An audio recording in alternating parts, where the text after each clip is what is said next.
Hi மக்களே, welcome to Priya tax. இன்னைக்கு நம்ம வீடியோவில் எதை பற்றி பேச போகிறோன்னா, நம்ம பல அம்மாக்களுக்கு இருக்கிற ஒரு முக்கியமான கவலையை பற்றி தான் பேச போகிறோம்.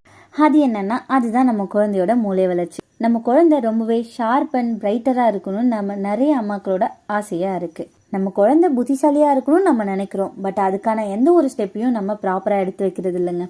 நம்ம குழந்தையோட மூளை வளர்ச்சியில் முக்கியமாக பங்காற்றுறது நம்ம கொடுக்குற உணவு தான்.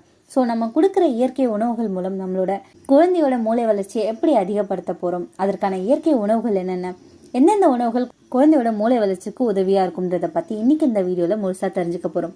அதுக்கு முன்னாடி நம்ம சேனலை நிறைய பேர் சப்ஸ்கிரைப் பண்ணாமல் பார்த்துட்ருக்கீங்க. இந்த மாதிரியான அற்புதமான ஹெல்த் டிப்ஸ் உங்களுக்கு ரெகுலராக கிடைக்கணும்னா நம்ம சேனலை சப்ஸ்கிரைப் பண்ணிவிட்டு பக்கத்தில் இருக்க அந்த பெல் ஐக்கானை ப்ரெஸ் பண்ணிங்கன்னா நம்ம வீடியோ உங்களுக்கு ரெகுலராக வரும். ஸோ சப்ஸ்கிரைப் பண்ணிவிட்டு பக்கத்தில் இருக்க அந்த பெல் ஐக்கானை ப்ரெஸ் பண்ணிவிடுங்க. வாங்க வீடியோக்குள்ளே போகலாம். மூளை வளர்ச்சி இது எப்போ துவங்கும் தெரியுமா? பொதுவாக 8லேருந்து 13 வயசு வரை குழந்தைகளுக்கு மூளை வளர்ச்சி துவங்கும். சிலருக்கு சீக்கிரமாக வரும், சிலருக்கு கொஞ்சமாக வருங்க. இதில் எதுவுமே தவறு கிடையாது. இது முழுக்க முழுக்க ஹார்மோன், உடல் கொழுப்பு அளவு, குழந்தைக்கு நம்ம கொடுக்குற உணவு, உடலோட சூடு, குடும்ப மரபு, இது எல்லாத்தையும் பொறுத்து இருக்கும். உணவு சரியா இல்லைன்னா வளர்ச்சி மந்தமாகும், அன்ஈவன் சைஸில் இருப்பாங்க, வலி, இறுக்கம், இது எல்லாமே ஏற்படும். உணவு ஒரு வேளை சரியாக கொடுத்தோம் அப்படின்னா மெதுவான இயற்கையான வளர்ச்சி கிடைக்கும். நல்ல அமைப்பில் இருப்பாங்க, வலி இல்லாத வளர்ச்சி, நல்ல ஹார்மோன் சமநிலை இருக்கும். இதன் காரணமாக மூளை வளர்ச்சி நல்லா நடக்குங்க. மூளை வளர்ச்சி உடலை எப்படி நடக்கும் தெரியுமா?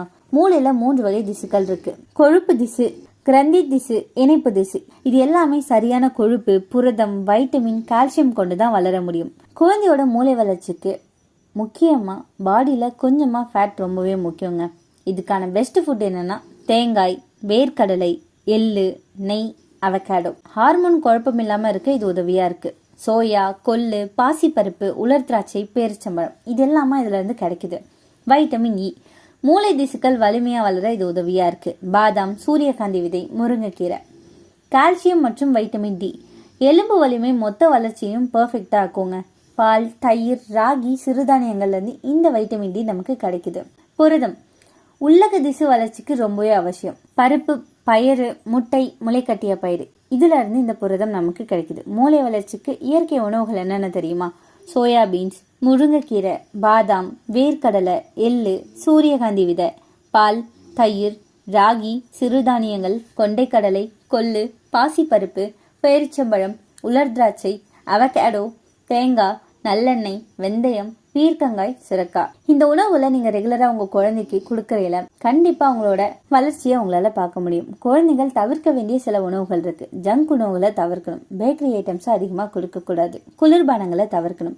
அதிக எண்ணெயில பொரிச்ச உணவுகள், செயற்கையான ரசாயன உணவு, பேக்கெட் ஸ்நாக்ஸ், அதிக சர்க்கரை கொண்ட உணவு, இது எல்லாத்தையுமே தவிர்க்கிறது நல்லது. இது எல்லாமே ஹார்மோன் பேலன்ஸ்க்கு பிக்கஸ்ட் எனிமின்னு சொல்லப்படுது. குழந்தைகளுக்கு கொடுக்க வேண்டிய உணவு என்ன தெரியுமா? காலையில பால், ராகி கூழ், முட்டை, காய்கறி உப்புமா. மதியத்துல சாதம், கீரை, 1 கிண்ணம் பருப்பு, காய்கறி. மாலையில பாதாம் 3, பிஸ்தா 2, வாழைப்பழம் 1. இரவு தூங்குறதுக்கு முன்னாடி காய்கறி கூட்டு, சிறுதானியம் சாதம், தயிர். குழந்தைங்களுக்கான உடற்பயிற்சி என்ன தெரியுமா? கை உயர்த்தும் பயிற்சி, தோள்பட்டையை வலுப்படுத்துது. யோகால பாத்தீங்கன்னா புஜங்காசனம், ஆழ்ந்த மூச்சு விடுதல், இது எல்லாமே பாடி போஸ்டரை மேம்படுத்தும். பெற்றோர்கள் கவனிக்க வேண்டிய விஷயங்கள் என்ன தெரியுமா? குழந்தைய எப்பவுமே ஒப்பிடாதீங்க. ஏன் இதுவரை வளரல அப்படின்னு கேட்காதீங்க. மன அழுத்தம் இல்லாத சூழலை கொடுக்கணும். மொபைல் அடிக்ஷனை குறைக்கணும். ரொம்ப டைட் ட்ரெஸ் அவாய்ட் பண்றது நல்லதுங்க. குழந்தையோட மூளை வளர்ச்சி அப்படின்றது சரியான உணவு, நல்ல ஹார்மோன் சமநிலை, மன அமைதி, இது எல்லாம் இருந்தாதான் இயற்கையா நடக்கும் ஒரு செயல். பயப்பட வேண்டிய விஷயம் ஒன்றுமே கிடையாது. புரிஞ்சுக்கிட்டு கவனிச்சுட்டு நல்ல உணவு கொடுத்தா போதும். இன்னைக்கு நான் சொன்ன விஷயங்கள் எல்லாமே உங்களுக்கு ஹெல்ப்ஃபுல்லாக இருக்கும்னு நம்புறேன். இந்த வீடியோ உங்களுக்கு பிடிச்சிருந்துச்சுன்னா லைக் பண்ணுங்க, ஷேர் பண்ணுங்க, மறக்காம நம்ம சேனலை சப்ஸ்கிரைப் பண்ணுங்க. அடுத்த ஒரு அற்புதமான வீடியோவில் சந்திக்கிறேன்.